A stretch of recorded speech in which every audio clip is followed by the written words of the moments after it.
Welcome. Do you crave dark fantasy, sword and sorcery?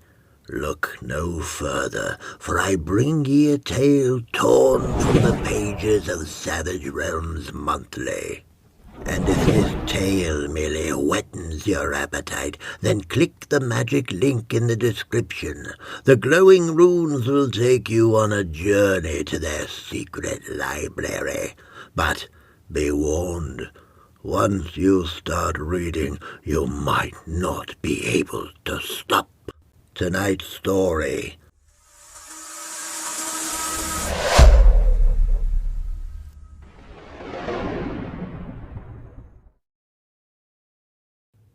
Natalie followed the big barbarian up a broad and winding stair carved in steep stone, past a gatehouse manned by sleepy guards, to a wide, flat plateau ringed by houses cut into ebon rock. The sun was setting and the shadows stretched long. Tehet was an ancient city of basalt towers perched atop green hills rising from the land like arthritic fingers. The people of Tehet did not know who had originally built their vast metropolis. Many ages of man had come and gone since the foundations of the city were laid, and the history was all but forgotten. The people who dwelled here now were known as Tehetish, but in fact they were distant cousins of Tanthus far to the south. Natalie mounted the last of the steps and palmed sweat from her forehead. She was a slip of a girl with raven hair, tan skin, and a gold ring in one delicate nostril. She bent over, braced her hands on her knees, and gasped for breath. She was dressed in a tunic several sizes too large, taken from a dead Ashurian and splashed with dried blood. Her spindly legs trembled like a newborn colt, and dark hair fell down around her shoulders in tangled curtains. I confess, I'm not accustomed to such strenuous activity. They had entered a marketplace of twisting lanes where street vendors sold everything from livestock and fresh fruit to slaves and finely worked blades. Redgar snorted. He was a broad-shouldered barbarian from the north with blond hair and muscled limbs. A gigantic blade of steel was balanced on his shoulder. The weapon was nearly as tall as the man who wielded it, and worked with eldritch runes. "Were there no stairs in your monastery, priestess?" "I'm no priestess," Natalie told him with a hint of aggravation. "And yes, there were stairs." She turned and gazed back down the steps to the rolling countryside far below. From this height she could see all the land for many miles in every direction, and she said, "There weren't that many stairs." "Was there ale?" Redgar asked. She fixed him with a hard stare. "There was no ale, nor wine, nor grog, nor beer." "What did you do for fun?" Redgar asked. "We devoted our time to study," Natalie told him. "I'd rather have my toenails plucked out by an angry Mainu." Redgar took her by the arm and steered her into the crowd. They passed an Ashurian slaver selling Keshite captives. A line of dark-skinned savages stood with their heads bowed and their hands clasped in iron shackles. The rotund Ashurian called over the heads of the crowd in a hoarse voice, "Barbarian! Wish you to sell the young wench? I'll give you a king's ransom for such a choice morsel." "She's not for sale," Redgar called back. Natalie looked on the captives, and her brow knotted. "What a foul practice!" "I shouldn't think you would object to the sale of Keshites," said Redgar. "Only last night some of those same savages meant to sacrifice you to their mountain god." "No one deserves to live in captivity," said Natalie. "It is barbarous and evil." "You say those words like they belong together." "I did not say that all barbarians were evil, if that is what you mean." A smile spread across his face, and he swept the wild mane back from his forehead. "Civilized men sell one another and call Hathors barbarous, yet Hathor tribes do not keep slaves. Who then are the barbarians?" Natalie pressed her lips together in a tight line. Her delicate nostrils flared. After a moment she said, "I disapprove of the practice, no matter which peoples or nations commit such heinous acts." "You are young, and not yet wise to the ways of the world," Redgar said. He led her across narrow arches of stone and creaking bridges of rope and timber spanning the black hills of Tehet, toward the bustling heart of the city suspended high above the countryside. "I am old enough and wise enough to know we should not be plodding through the town square while Ivashek and his men are searching for us," Natalie said, and then corrected herself. "For me. I need to reach Vindelheim in the north. You agreed to take me. We should be on our way." "I agreed to no such thing," Redgar said. "I said we could make many miles before the sun set, and we have done that." "Vindelheim is many months to the north," Natalie said, with a note of panic in her voice. "I cannot travel so many miles with Ivashek and his men dogging my steps. I would never make it on my own. I need someone to protect me." "And I need food and drink," said Redgar. He found a stall selling spits of beef roasting over an open fire. Redgar bought 2 from a fat man with a mouthful of crooked yellow teeth. He passed one to Natalie, and the aroma made her mouth water. It had been 3 days since she had anything to eat, and her stomach grumbled, but her vows forbid her from eating the flesh of an animal. She took the wooden spit in one hand and frowned at the hunk of meat. Greasy fat dripped around her bare feet. Redgar ripped off a hunk of meat with his teeth and chewed, while he waited to see how long it would take her to give in. Her face curled in disgust, but her stomach won out. She was dizzy with hunger. If she did not eat soon, she would starve. She took a tentative bite, and another. Then she set on the fatty slice of meat with all the abandon of a wolf ripping apart prey. Redgar guffawed. "Come, let us find a tavern where we can wash down our banquet." But a spectacle of strength found them first. As they made their way through the crowds, Redgar spotted a raised platform where a man was preparing to do battle with a hairy ape from the jungles of Kesh. The crowd cheered the man as he stepped into the ring. It was no contest. The gorilla tangled with the man, and they went down in a flurry of limbs. The ape mounted the struggling fighter and rained down fists on the man's unprotected head. Hairy knuckles made sharp cracking noises. Within seconds, the fight was over, and the man lay in a bloody heap. But the monkey went on hammering at him. The creature's blood was up. It threw back its head and howled as it pummeled the defeated man. A well-dressed Tehetish gentleman leapt to the edge of the stage and barked a command in some foreign tongue. It was the only thing that kept the ape from bludgeoning the unconscious man to death. The ape raised both arms in victory, working the imitation of a smile onto its ugly fat face. The crowd booed, but the ape didn't seem to mind. The vanquished fighter had to be carried off while the well-dressed Tehetish gentleman called out to the crowd, "Who is strong enough? Who is brave enough to face the mighty ape of the Keshite jungles? 50 gold sovereigns to any man who can tame the beast. 50 gold! Is there any man among you?" Redgar tore the last of the meat from the spit and tossed the skewer over his shoulder before calling out, "I shall tame the beast." Natalie dropped her skewer and latched onto the Hathor's muscular forearm. The food was forgotten, and her hunger was replaced by sheer panic. She dreaded to think what would happen to her when the gorilla ripped the Hathor limb from limb. She would be alone in this bizarre city full of extraordinary customs. She held onto his forearm and said, "Are you mad?" "Relax," Redgar told her, as if battling an ape were an everyday occurrence. Relax, Natalie stammered. "Did you see what that beast did to the other man?" The beaten man was carried past them at that very moment, as if to punctuate her words.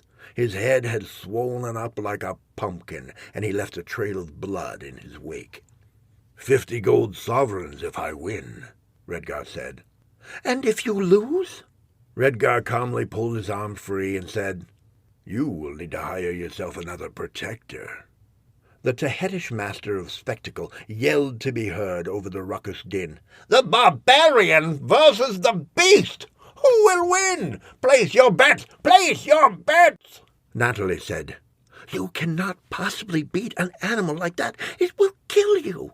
He slipped the purse heavy with coin from his wide leather belt and handed it to her.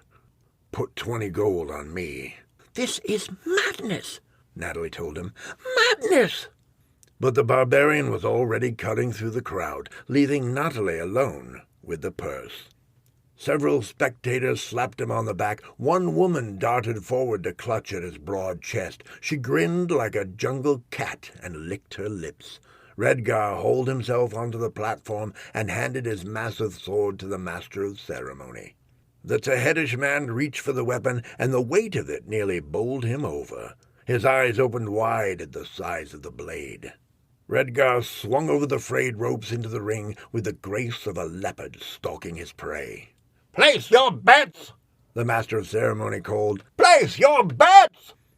Natalie felt the purse in her hand heavy with Ivishek's gold, and thought about abandoning the Hathor to his fate. She'd suspected she had fallen in with a ruffian and a drunk. Now she was certain of it. The gold would buy her passage to Sukalai, perhaps as far as Ashur. But who would protect her upon the road? She glanced about the crowd. Lined and swarthy faces surrounded her. For better or worse, the Barbarian was her sole defense against this dark and confusing world. Redgar turned to the crowd and pumped both fists in the air. Powerful muscles rippled beneath his skin. He was met by applause and a few jeers. He turned his attention on the hulking black form of the ape, sitting calmly in the center of the ring. The mindless brute watched Redgar with malice in its beady black eyes. Natalie's heart crowded up into her throat, and her stomach twisted. She felt she had better place his bet, even if it was a foolish thing to do. It was, after all, his money. She pushed her way through the throng of spectators to a wizened old sook taking bets. He grinned down at her with a mouthful of golden teeth. "Your savage friend will die in that ring, girlie." "He'll not die," Natalie said, with more confidence than she felt. She thrust her chin in the air. "I've seen him best 100 Keshites in armed combat." The sook wheezed out a laugh. "Place your bet, then."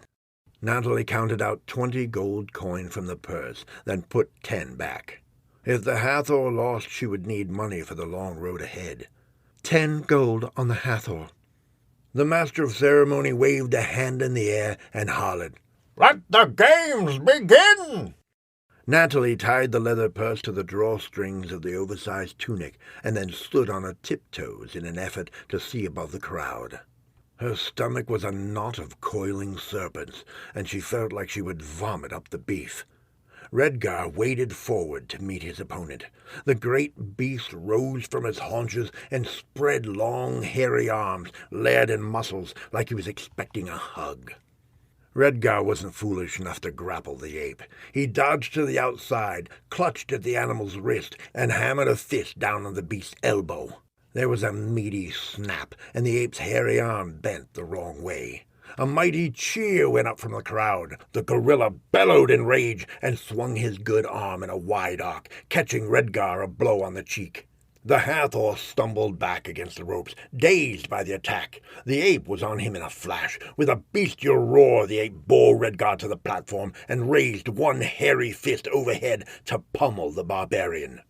Natalie covered her mouth with both hands. For one hopeful moment she had thought Redgar might actually beat the monkey.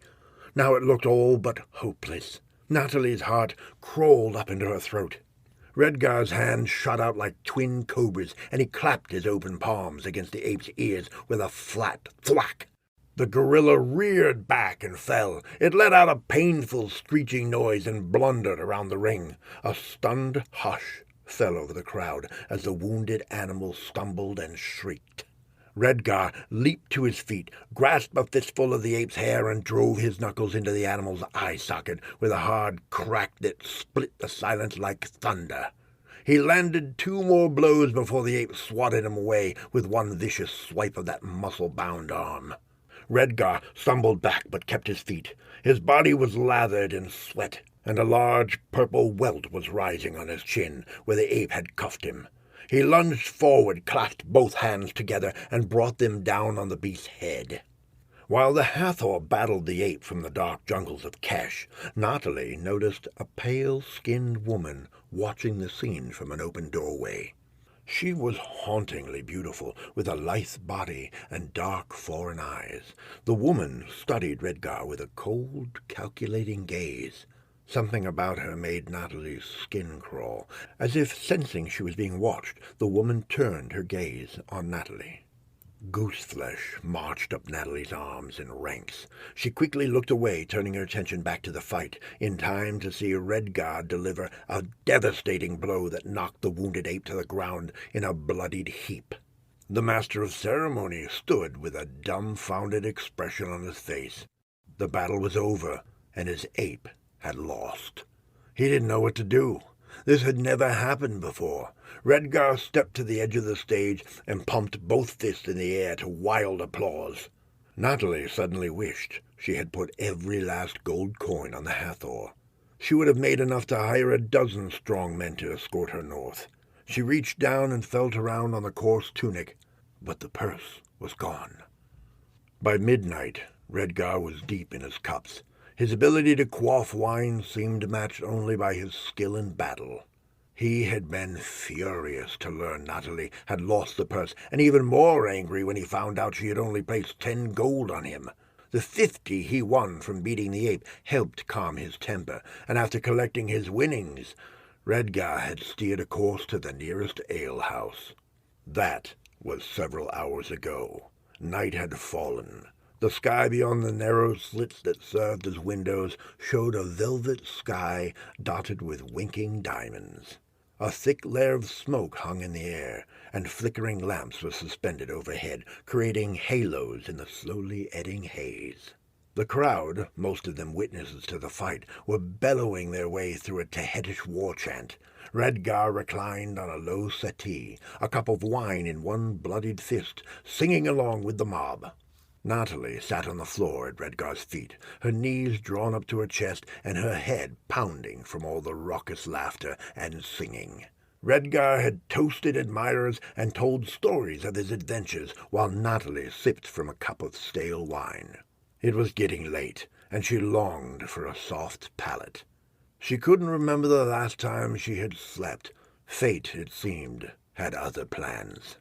She waited for a break in all the reverie and whispered in Redgar's ear, "We should be away from this place. Surely if Iveshek is in Tehet, he has heard a Hathor bested the ape and will connect it with you." "If he is in Tehet," Redgar said. "He might have ridden east or south." Natalie set her cup down on the flagstone floor and grasped Redgar's thick forearm with both of her small hands. "He rode north, and you know it." Redgar downed the last of his wine and mopped his chin with the back of one hand. An angry purple welt was growing on his jaw. "It is too dark to travel. We shall leave at first light." "I cannot fall into Iveshek's clutches," she told him. "He would—" "He would what?" Redgar asked. His eyes cleared and his face sharpened like he had shrugged off the effects of the alcohol by sheer force of will. "You could not possibly understand," she told him. He grunted. "See me safely to the monastery in Ashur, and my order will richly reward you."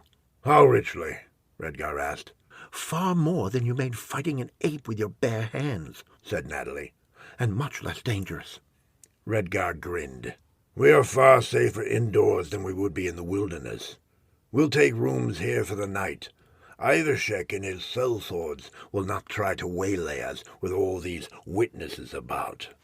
Natalie was about to protest when a Keshite rapped his drum, and the room fell silent. A dancer dressed in a simple loincloth hung with silver bells climbed onto a tabletop. the very same woman Natalie had noticed earlier. Her hips undulated to the rhythm of the drums, and the tiny bells filled the air with a shrill ring. The Hathor eyed the dancer with open admiration, and a terrible sense of foreboding settled over Natalie. The woman made her way across the room until she was dancing in front of Redgar, the Hathor's eyes fixed on her heaving breasts and swaying hips. He watched her dance to the rhythm of the drums, and Natalie watched the crowd, expecting some evil plot. When the music ended, the dancer threw herself down on Redgar's lap and arched her back like a jungle cat. The room full of men cheered. The dancer's eyes flashed across Natalie and settled on Redgar.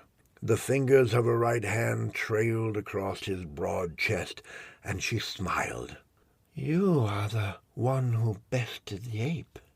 "You were the one watching me from the doorway," Redgar said.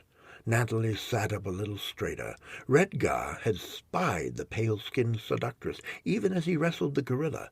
Perhaps she was not nearly as dumb as Natalie believed. The woman nuzzled Redgar's ear with her nose and asked, "What is a Hathor doing in Tehet with a Raji girl barely old enough to bleed?" Natalie bristled. "I could ask you the same," Redgar said. "You're not Tehetish. From where did you come?" "Utali, west of the scorching wastes," she purred. Her fingers trailed down Redgar's chest to his muscled stomach. "I've never met a Hathor man before. Utali women whisper terrible tales of the savages from beyond the frost gate." Her fingers found the top of his wide leather belt, and she said, "Are the rumors true?" "There is but one way to find out," Redgar told her. Natalie had a pillow over her head, and her eyes shut tight, trying to block out the sounds coming from the next room. Redgar was grunting, and the Utali woman shrieked. Their frenzied noises penetrated the walls. It reminded Natalie of the terrible spectacle she had witnessed as a captive of the savage Keshites. Only this was different. These were not screams of terror and violation. Instead of pain, the Utali woman moaned with undisguised pleasure. And though Natalie loathed the pale-skinned seductress, the urgent moaning awakened something deep within Natalie. She laid there trying to block out the noise, but curiosity got the better of her. She threw off the pillow and sat up. The room was a simple affair, just a sleeping pallet and a washstand in one corner. Moonlight filtered in through a single window, carrying with it a whiff of piss and stale beer from the alley below. Natalie crept to the door, eased down on the rusting latch, and winced at the creak of aging hinges. She stepped into the darkened upstairs hall and went on bare feet to Redgar's room. A light burned within. Natalie found a small crack in the rough timbers, put her eye to the opening, and let out a small gasp. Her heart seized within her chest, even as a fire ignited in her belly. By the gods! He was like the Keshites, and yet it wasn't. Through the narrow gap, Natalie glimpsed two bodies entwined together, lathered in sweat, grasping and pawing. "Harder!" the Utali woman cried. Her face turned, and for a moment Natalie was sure the woman looked right at her, like she knew Natalie was standing on the other side of the door. Something wicked flashed in those dark eyes. A knowing smile spread across her lips. "Harder, you brute!" Natalie fled back to her own chamber, where she curled up on the pallet with her face to the wall. She had seen enough. Too much. She was both disgusted and enthralled. She pulled the pillow over her head, closed her eyes, and tried to ignore a wet heat between her legs. When it was over, Redgar lay with his head propped on his arm. The Utali woman rested her cheek on his chest. Her fingertips traced the lines of his tummy. He said, "Now perhaps you tell me what you wish of me." All the warmth drained from her face. What remained was cold, calculating beauty. Redgar said. An exotic jewel like you could have any man she wanted. A rich noble, or the hand of the king even. I may be a barbarian, but I'm no fool. You want something, woman. Speak. She draped her body over his and propped her chin on his chest. Her slender fingers grasped his muscular arms. There is a man in Tehet, a thief, in possession of a rare jewel, a peridot of the finest quality. I desire it. Must be the size of a man's head, Redgar commented. No bigger than a child's fist, she told him. A trinket that size is hardly worth the trouble. To you, she said. To me, it is worth more than all the gemstones in all the world. Then who was this thief? Redgar asked. A former accomplice? A simple burglar who took what does not belong to him. And you want it back, Redgar said. It was more a statement than a question, but she nodded all the same. Where would I find this burglar? Redgar asked. If I decide to look. Tonight he sleeps beneath the roof of a whorehouse in the Tanner district. The Milk and Thistle, Redgar said. I know it well. The Natalie woman didn't react to that. I don't even know your name, Redgar said. Jaira. How badly do you want this stone, Jaira? She slithered down his belly to his waist, trailing kisses the whole way. I would do anything to possess it.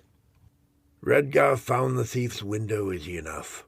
The Hathor learned the location from a tavern wench for 2 gold coin. It was on the 2nd floor over a treacherous drop to a flagstone courtyard. But the carven houses of Tehet made climbing easy work for the barbarian. He scaled the side of the building under the light of a waxing moon, and chanced to peek through the open window. The thief lay passed out on a pallet, surrounded by 4 women. Naked limbs glowed in the spill of starlight. Armed with only a dagger, Redgar slid through the window frame like a shadow, and stole across the room to a leather sack at the foot of the bed. He crouched and quietly removed the contents in search of the gemstone. All he found was a thief's toolkit and climbing gear. Redgar frowned, wondering where the precious stone could be hidden in such a tiny chamber. One of the girls turned in her sleep, moving her arm in the process, and revealing a shiny green jewel laying on the thief's chest. The man was wearing it on a silver chain around his neck. Redgar's face clouded over. No wonder the Utali strumpet needed a warrior instead of a thief. It would take a magician to pluck the stone from the thief's neck, unnoticed. Redgar slipped the dagger from his wide belt. He meant to stab the burglar in his sleep and make off with the gemstone before any of the girls saw his face. But the thief's eyes snapped open at the telltale whisper of the dagger drawing from its sheath. With a shout of alarm, the burglar sprang from the sleeping pallet and threw himself at Redgar. A long, slim blade appeared in his hand as if by magic. The bastard must have been sleeping with it under his pillow. He slashed and parried, forcing Redgar to retreat across the room. The girls woke with a fright, laid eyes on the giant barbarian bathed in moonlight, and loosed shrieks that would wake the whole house. Redgar had seconds to make his escape before armed guards hired to protect the ladies came bursting in. He provided an opening in his defense, and the thief lunged, trying to bury his knife in Redgar's chest. Steel flashed as Redgar swatted the blade aside. He caught the thief's wrist and twisted. The man lost his grip on the weapon, and the knife fell to the floor. Redgar could hear boots on the stairs. He dropped his own dagger, caught the thief by the balls, and hefted the man into the air. The burglar gave a surprised yelp as Redgar tossed him out the open window. There was a shriek, and then a hard, wet smack as the thief landed on the paving stones. Redgar grasped the edges of the window frame as the door burst open. There was a moment of confusion as 2 hired thugs shouldered their way into the room, and the whores all tried at once to tell them what had happened. One of the sellswords saw Redgar in the window and raised his truncheon. Redgar leapt. He landed on both feet with a heavy thump. The impact sent a shockwave of pain racing up through his brawny legs. His face pinched, but he had survived the fall and was no worse for wear. The thief was still alive as well, though he had landed flat on his back. He let out a painful moan and twitched his limbs. Redgar yanked the gemstone from the man's neck with one savage jerk and fled from the courtyard, chased by shouts from the guards. He reached the garden gate and sprinted along a narrow street, not sure where he was going, only that he needed to put as much distance between himself and the whorehouse as possible. He turned a corner and ran headlong into a pack of armed men. Natalie came awake with a start, a scream dying on her lips. Her heart was thudding inside her chest, and gooseflesh marched up her arms in ranks. She had been dreaming of brightly lit chambers deep beneath the earth, and beds with glass coverings connected to living fire. At first she thought the nightmare had woken her, then her sleep-clouded mind registered the form of a man slipping in through the open window. She tried to summon up a scream, but the shadowy apparition was on her before Natalie could draw breath. A hand clamped over her mouth, and she heard him say, "Hush, child. You'll wake the whole house." Natalie grasped at the muscle-bound forearm, trying in vain to pull his hand away. It was another moment before she realized it was Redgar, and that he was hurt. He gripped her tight until her struggle subsided. "I'm going to let you go," he told her. "Do not scream." He took his hand away, and Natalie gasped for breath. She felt like she had just escaped an iron manacle.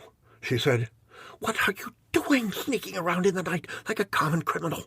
"Criminal acts," Redgar told her, as if that should be obvious. His voice was hoarse, and Natalie sensed more than saw, blood drying on his arms. "You've been hurt?" He nodded. Natalie threw off the covers and lit a lamp. The flickering flame filled the tiny chamber with a leaping glow that threw grotesque shadows on the wall. Redgar had his back to the window, and one hand pressed over a deep gash in his shoulder.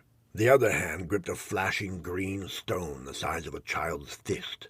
Blood had dried on his bronze arms, and there was a small cut over one eyebrow. "What happened?" Natalie asked. "I went to retrieve a gemstone for the Natalie woman, and now half the city is after me." "I knew that vile woman was trouble," Natalie said. She tore a strip of linen from the bedclothes and tied it around the gash on his shoulder. "I tried to warn you." "I should have listened," said Redgar.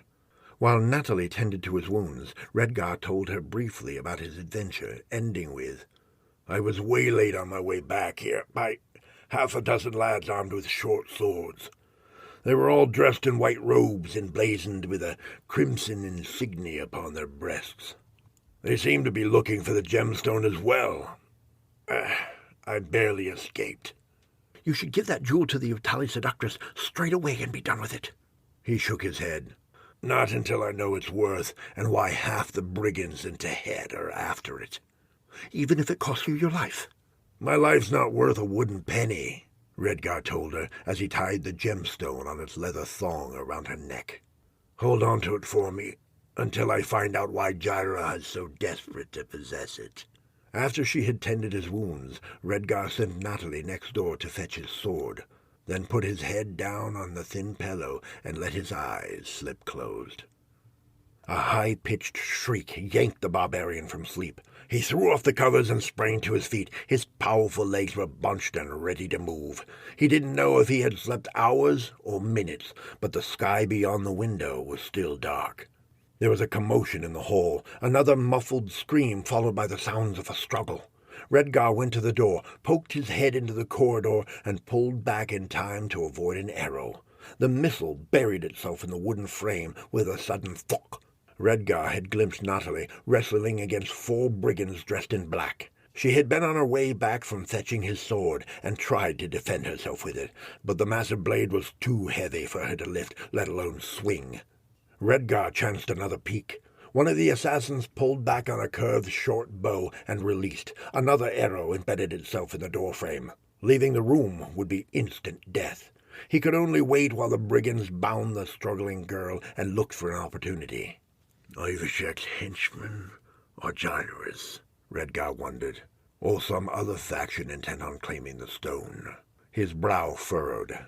Natalie did not give up without a fight. The bandits had to haul her kicking and shrieking to the head of the stairs. They tried to take Redgar's sword as well, but quickly decided it was too heavy to bother with.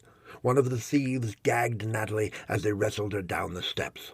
As soon as the upstairs hall was clear, Redgar left the safety of the doorframe and snatched up his weapon on the way to the staircase. The bandits had already reached the bottom and were carrying Natalie across the darkened common room by the time Redgar was on the steps. He bounded across the floor, turning over a table in his hurry to catch the brigands, but by the time he stepped into the moonlit street, the boulevard was empty. The barbarian's sharp ears caught the scuff of hurried feet, and he lopped along, peering down side streets in search of his prey. He caught sight of the bandits as they turned a corner and sprinted along an empty alleyway strewn with trash. Redgar gave chase through a twisting maze of confusing passages, determined to catch the thieves, but instead came to an intersection and found himself face to face with the men in white robes that he had so narrowly escaped earlier. Redgar drew up short. His face worked into a snarl. He growled, "You again." A voice in back of him said, "Us again." Redgar wheeled around and saw a flash of steel. Something hard impacted his temple, and darkness swallowed him whole. Terror surged through Natalie. The cords binding her wrist bit deep into her flesh, and her heartbeat sounded like thunder in her ears. She was carried, moaning into the gag through the streets of Tehet. The whole time she thought she was being taken to Iveshek, but the robed henchmen carried her along dark alleyways to a door cleverly concealed in the basalt rock face behind a large and ominous temple. Natalie doubled her efforts when the secret door sighed open on unseen hinges to reveal a dark maw like the mouth of some forgotten god. Her struggles were rewarded with a hard slap across the face. Her head rocked to the side and her vision blurred. When it cleared, she was being dragged along a dimly lit passage cut in the rock. Her captors carried her down a winding stair to a shadowy throne room dominated by an immense statue of a coiled serpent. The head of the great snake hovered 20 feet above the floor. One eye was a gleaming peridot. The other was an empty cavity, and Natalie knew the stone hanging around her neck belonged in that dark hollow. In the center of the room, at the foot of the giant snake, was a large open pit. A foul stench wafted from the chasm. Her captors carried Natalie around the pit to the base of the reptilian statue. For one terrible moment she thought they were going to hurl her into the stinking abyss. A shadow detached itself from a dark corner near the altar, and the Utali woman strode forward.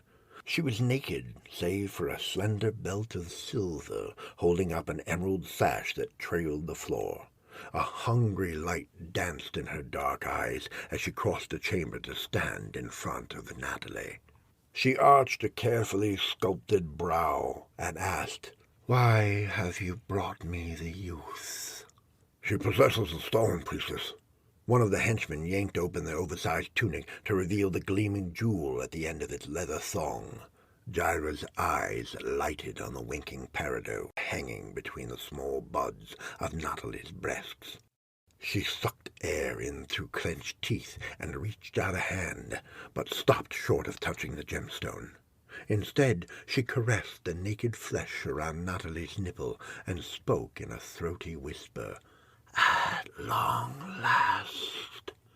Natalie was finally able to work the gag from her mouth. She said, "You may have the stone. I have no use for it. Take it and let me go." A cruel smile turned up one corner of Gyra's sensuous mouth. "Any who dare touch the eye of the serpent must die." A spasm of fear marched up Natalie's spine. Her knees buckled, but one of the henchmen caught her and held her up. He was careful not to touch the stone. She looked about wildly for any kind of help, but she was alone in the terrible altar room with the priestess and her minions. Her chin trembled as she said, "Please, just let me go." Gyra's fingertips trailed up Natalie's breastbone, leaving a trail of fire in their wake. The priestess traced Natalie's brow and said, "Such a waste, that one so innocent must die.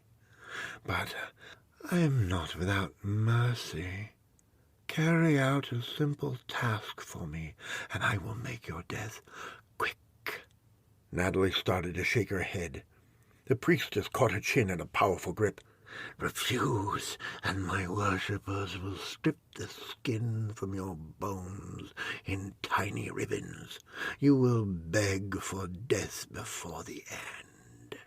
Natalie's heart trembled within her chest. She licked dry lips and asked, "What must I do?" Gyra turned her eyes up to the looming head of the snake. "Place the eye in the serpent's head, and your death will be painless. I promise." A henchman cut Natalie's bonds with a dagger and gave her a push toward the statue. She stumbled, but managed to keep her feet. Gyra's followers fanned out to block the exit.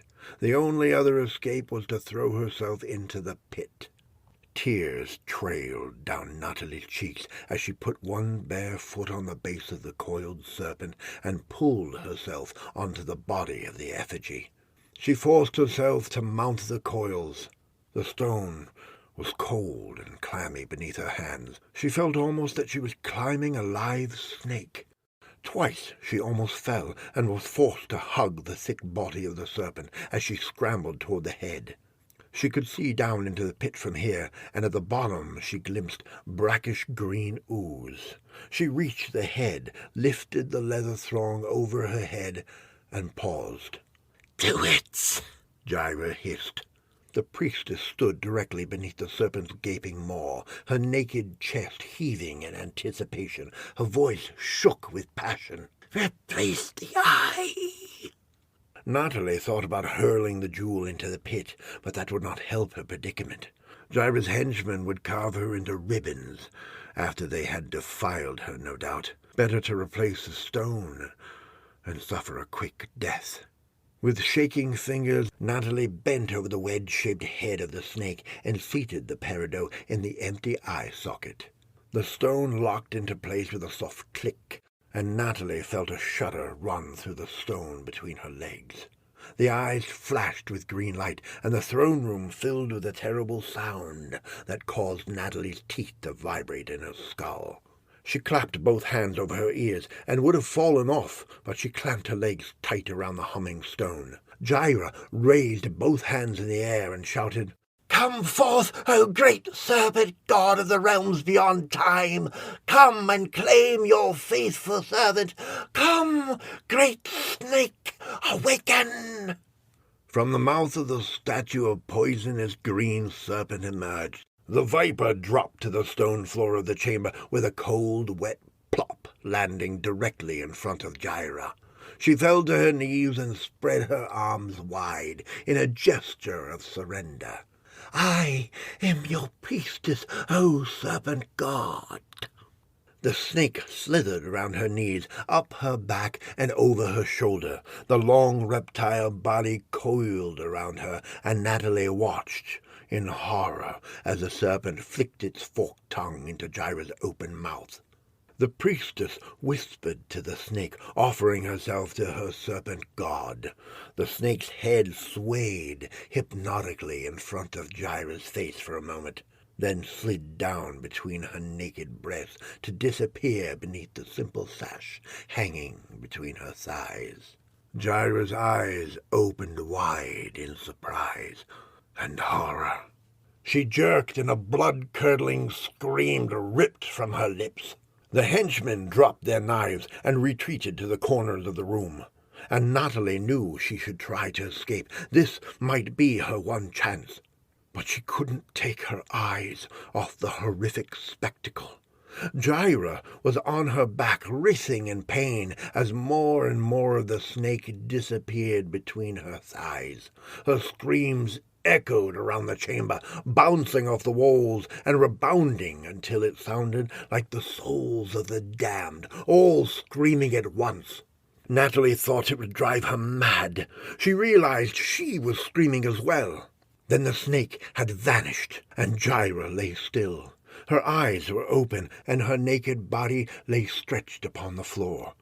She looked dead. The acolytes stared in horror at the body of their priestess, and Natalie decided to make her escape. She clambered down from the stone serpent and sprinted around the pit toward the only exit, her heels hammering the paving stones and her stomach creeping up into her throat. Gyra sat up and shouted, "Fools!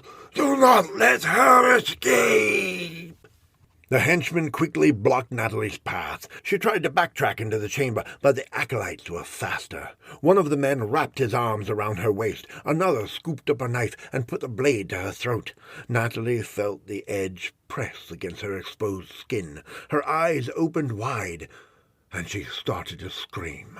"Stay your hand," Gyra ordered. Her voice was a sibilant hiss.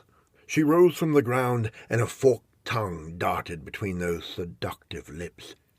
Her eyes had changed to reptilian slits. She said, "Would you slay the keeper of the sacred flame?" The acolyte took the knife from Natalie's throat. Natalie stared at the snake priestess in disbelief. Gyra threw back her head and laughed. In that slippery serpent's voice she hissed, "I know what you are, ancient sleeper, child of doom." Redgar was in a low chamber with a single lantern hanging from an exposed beam overhead.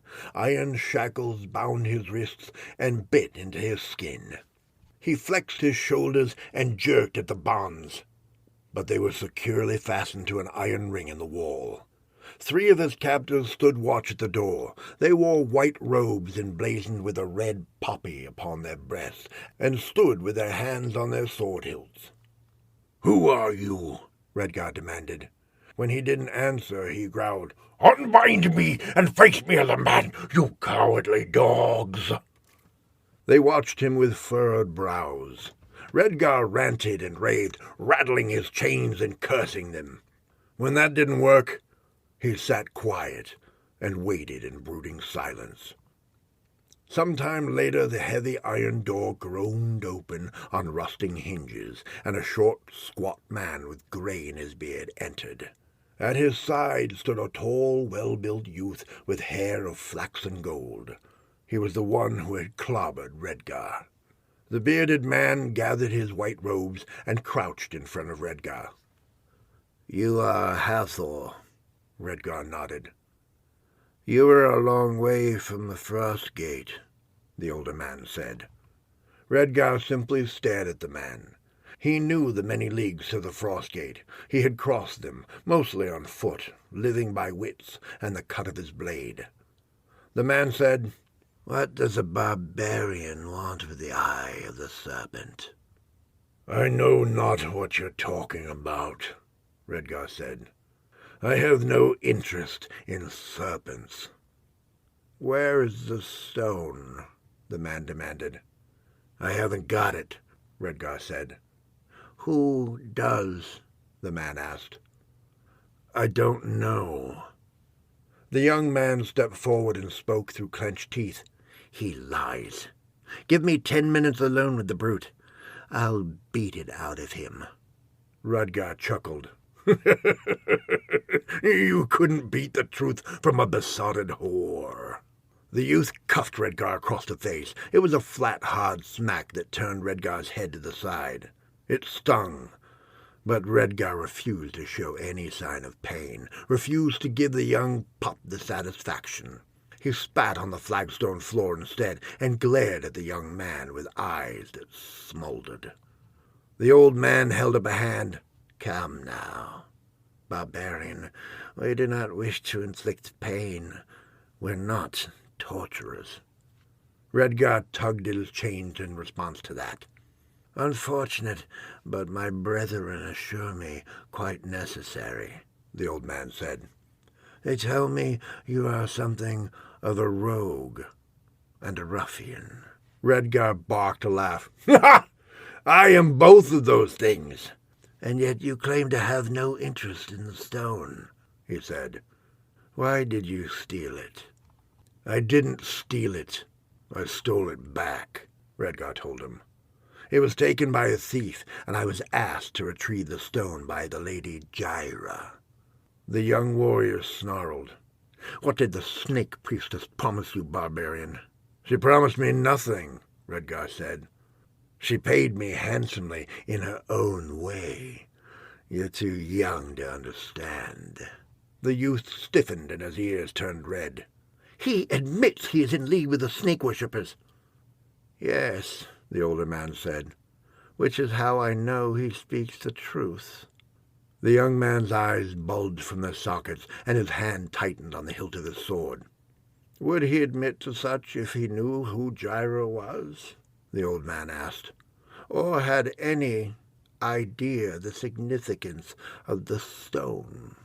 The younger man calmed himself with a visible effort. "The stone is no bigger than the young buck's nutsack," Redgar said, "and probably bigger by far than his prick. Why is everyone so eager to possess it?" "You ignorant barbarian," the young man snarled. "It is worth far more than you could possibly imagine. Your lust has doomed us all." The old man ended the angry outburst with a wave of his hand. He turned his attention back to Redgar and said, "Gyra is the high priestess in a cult devoted to the demon Serpent, known as Set.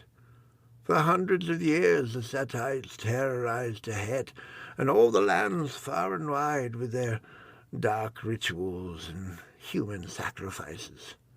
In those days the Brotherhood of the Sacred Heart was the only thing holding back darkness. When I was a young adept, younger than Brom here is now," he nodded to the younger man, "we raided the Temple of Set, and I plucked the gemstone from the eye of the great serpent with my own hand. The power of the snake demon was broken, and we have spent all those years, from that one to this, guarding the stone here in our stronghold.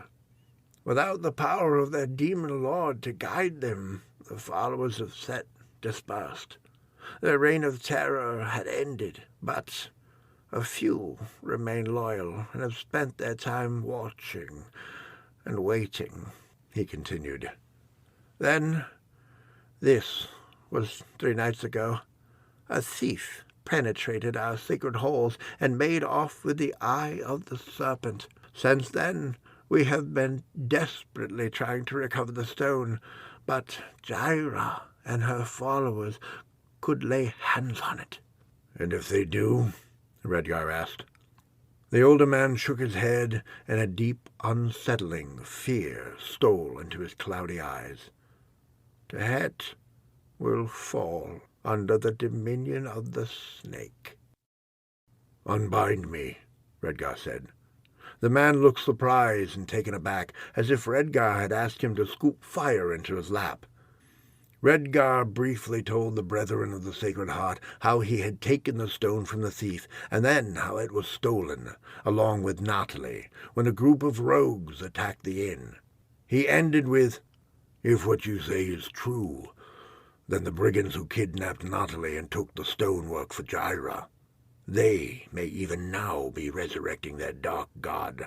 Release me, and I'll retrieve the stone from the cultists." Brom snorted.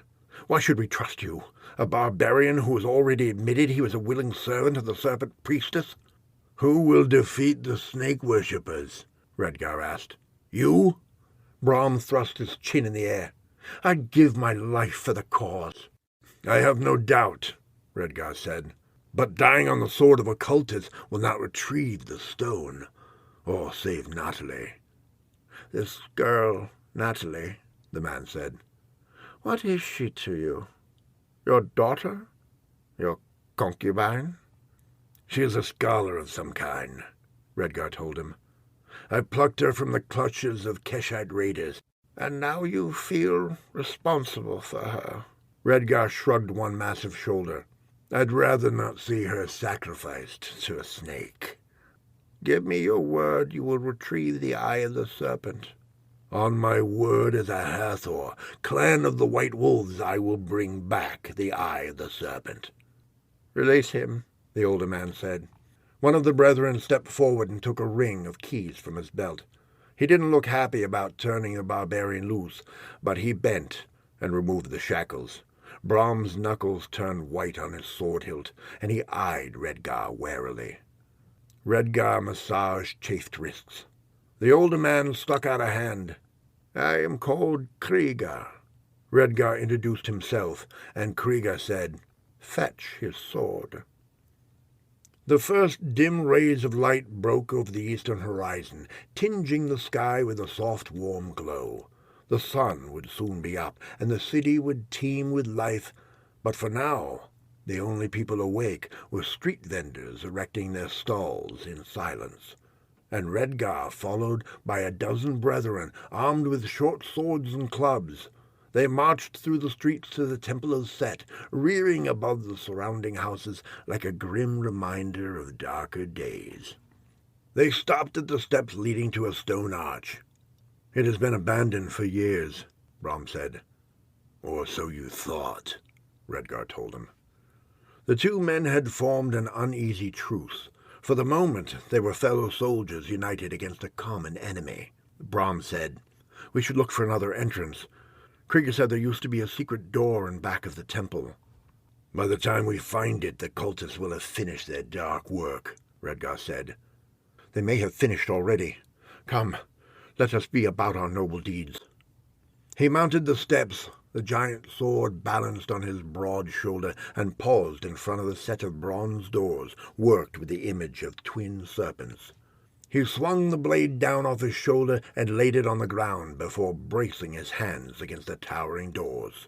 The muscles in his arms and legs bulged with the effort, and the bronze portals groaned slowly open. Redgar pushed until he could slip through the gap, then took up his sword and plunged into the dark aperture. The brothers of the Sacred Heart followed him into a lofty chamber. A thick carpet of dust muffled their footfalls on the stone floor. Redgar led the way across the entry hall. On the far side was a pair of openings. One led to a stair which climbed the tower. The other plunged into the dark depths beneath the temple. "Up or down?" "Down," Brom said without hesitation. "These filthy cultists always do their ugly work in the dark." Redgar nodded in agreement and took the winding stair deep into the heart of the temple. He found himself in a broad underground passage rank with the odor of death and decay, and followed the hallway until he came to the throne room. Across the wide chasm the barbarian beheld the looming statue of the snake with its winking green eyes. Gyra stood at the base of the statue, surrounded by a dozen of her black-robed henchmen, and she had Natalie by the neck. A cruel smile turned up her lips. Redgar strode into the throne room and swung the sword down off his shoulder. "Let her go!" Gyra looked up with an angry hiss. Her eyes were dangerous slits. She said, "Kill the intruders!" The black-robed apostles of the snake demon rushed around the yawning chasm with their knives bared, and Redgar ran to meet them. Young Brom and his brethren of the Sacred Heart never hesitated. They met the charging snake worshippers in a clash of steel. Blades flashed, and men grunted. The Brotherhood was closely matched by the demon worshippers. Redgar tipped the scales. He cut a swath through the black-robed figures with heroic swipes of his massive sword. Two of the cultists died under his blade. He caught the first man with a vicious swing that chopped the head from the man's shoulders and sent it bounding across the chamber, spilling shocks of red blood. He split the other man down the middle with an overhead chop like he was cutting wood for a fire. The broad steel blade bit into the man's shoulder and cleaved all the way down through his breastbone. A warm, wet spray caught the barbarian in the face. He jerked his weapon free of the sagging corpse and turned, looking for another victim. He was just in time to turn the thrust of a knife and heard Gyra shriek, "Hold, or the girl dies!" Everyone stopped and turned at the sound of her voice. The snake priestess had a fistful of Natalie's silky black hair and a curved dagger to her throat. "Cast down your weapons, or I will cut her throat," Gyra commanded in a sibilant hiss. Redgar hesitated, but let the giant sword fall to the floor with a ring of steel. The Brotherhood of the Sacred Heart had no such intentions. They held onto their weapons. Gyra pressed the knife edge until it dimpled Natalie's flesh. "I'm running out of patience." Redgar turned to Brom. "Drop your swords." "We are here to retrieve the stone and put an end to her madness," Brom said. "I care nothing for the girl." Redgar drove his fist into Brom's belly. The young man doubled over with a cough, and his sword slipped from limp fingers. Redgar turned to the others and barked, "Lay down your arms!" "Traitor!" Brom croaked. Redgar faced the priestess and said, "Let her go." A smile played over Gyra's lips. She said, "Very well." She took the knife away from Natalie's throat and gave her a push. Redgar watched the girl stumble to the edge of the pit, wheel her arms for balance, lose the struggle, and tumble over the edge with a scream. She disappeared into the wide chasm, and her scream was drowned out by a maniacal laugh from Gyra. At the same time, the black-robed acolytes of Set hacked into the Brotherhood. 3 of the stalwart young fighters died in a flash of steel. Swords bit into unprotected bellies and split skulls. Hot red blood spilled across the floor of the temple in violent sprays. Young Brom managed to roll free, narrowly avoiding a strike aimed at his neck.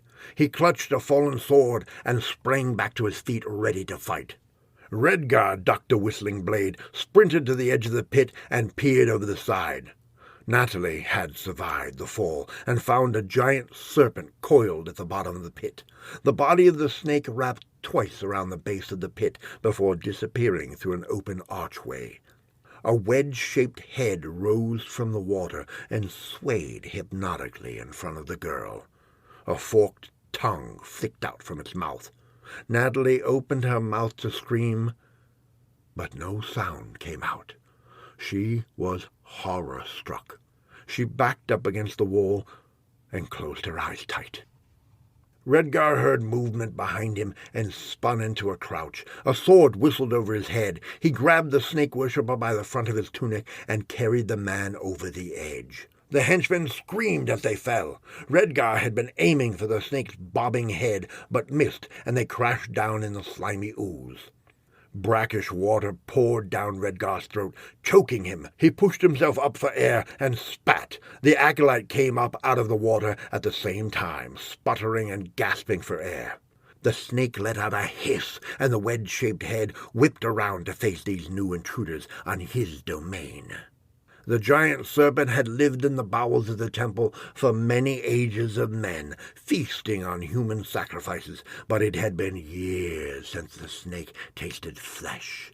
It had been living on rats and smaller snakes, any creature which accidentally found its way into the bowels of the temple.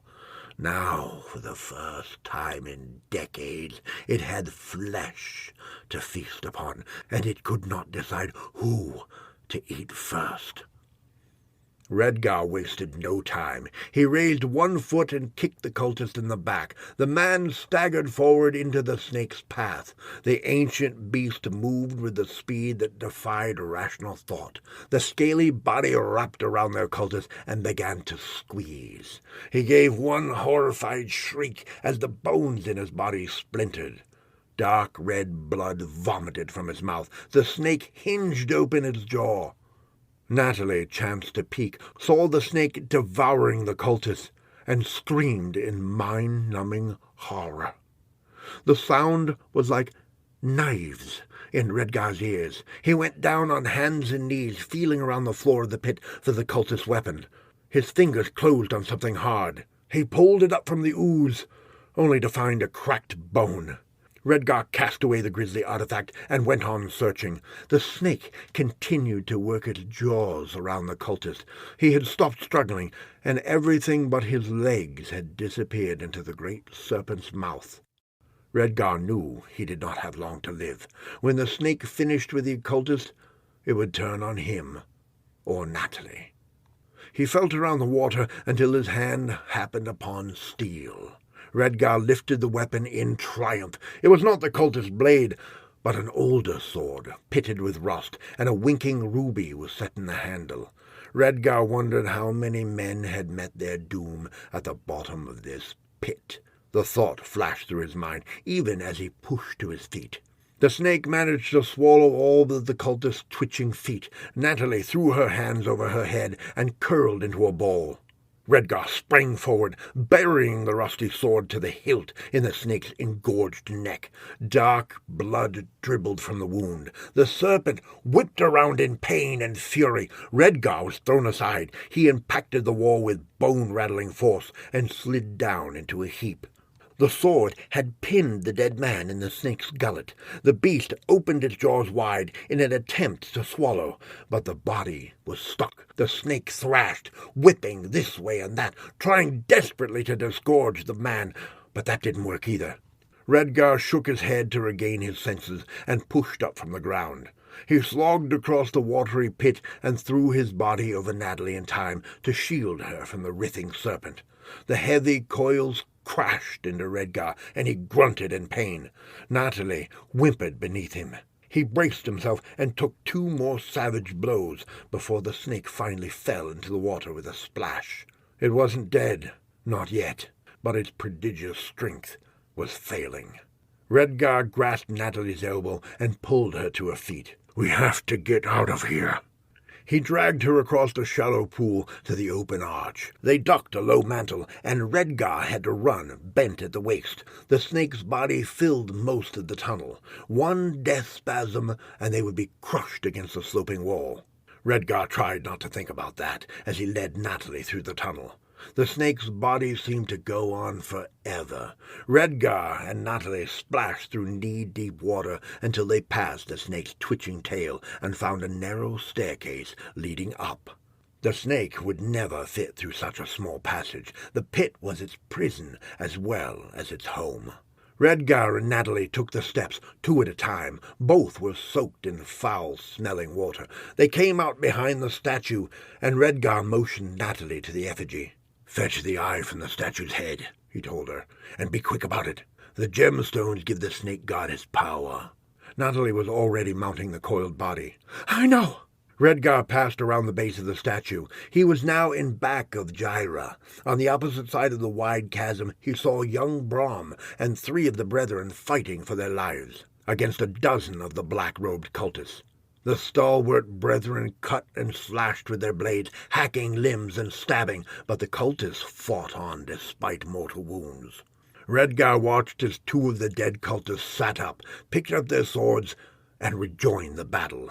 Gyra stood with her hands outstretched and her face turned up to the ceiling, chanting strange words in a sibilant hiss.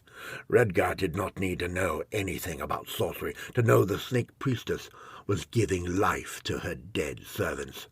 Across the chamber a headless corpse stood up, picked up a sword, and hacked one of the brethren to death. Redgar glanced around for a weapon, but found none close to hand. His own sword was on the other side of the altar room.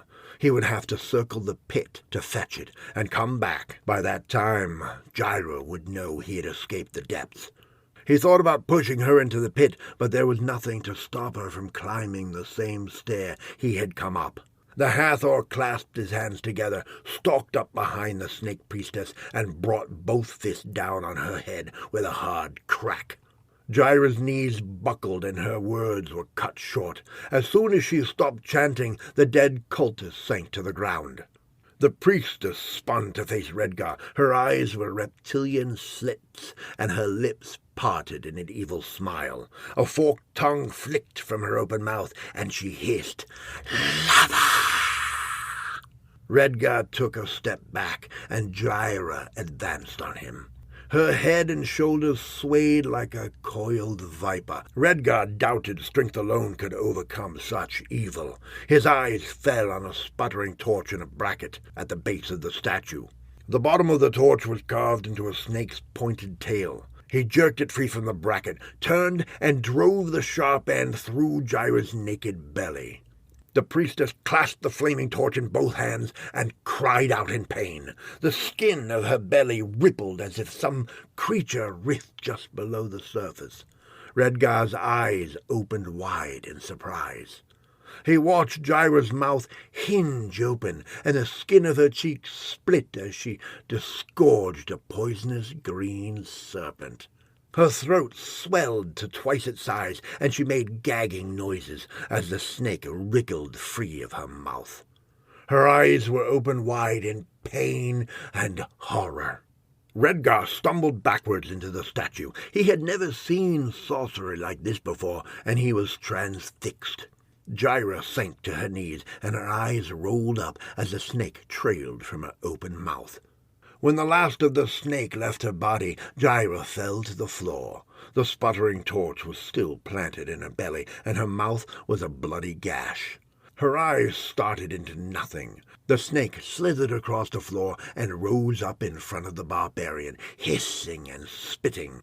It would have struck, but at that very moment Natalie plucked the gemstone from the eye of the statue. The floor shook, and dust rained from the ceiling. The living snake darted forward, even as its body vanished into a puff of smoke. The fangs dripping deadly venom were mere inches from Redgar's chest when the head of the snake turned to ash and broke apart on a phantom breeze. Redgar slumped against the base of the statue and breathed a sigh. "We are forever in your debt, Hathor," Krieger said. He put out a hand, and Redgar clasped it. Brom stood to one side, looking mutinous. He blamed Redgar for the death of his comrades, and in a way, Redgar supposed, he was right. Not that it mattered much to Redgar. To make matters worse, Krieger had set the eye of the serpent into a silver chain and hung it around the Hathor's neck. The green gemstone winked in the light as Redgar said his farewells to Krieger. Natalie stood at his side, bathed and properly dressed for the first time in days. The Brotherhood had outfitted them with clothes, many days' provisions, and a mule for their journey. The big barbarian pumped Krieger's hand and thanked him for the provisions. Krieger only shook his head. "Just promise me you will see to the safekeeping of that stone, or its destruction. I was foolish to keep it in the city. It can no longer stay here. Sooner or later, the worshippers of Set will regroup, and they will be on the hunt for the stone. You must make certain it is never found." "I'll toss it in the deepest canyon I find upon my travels," Redgar reassured him, and with a wave of his hand escorted Natalie from the stone house of the Brotherhood, through the winding lanes of Tehet, to the northern stair that climbed down from the soaring city to the wide, wind-swept wastes of the Kaldahasi deserts.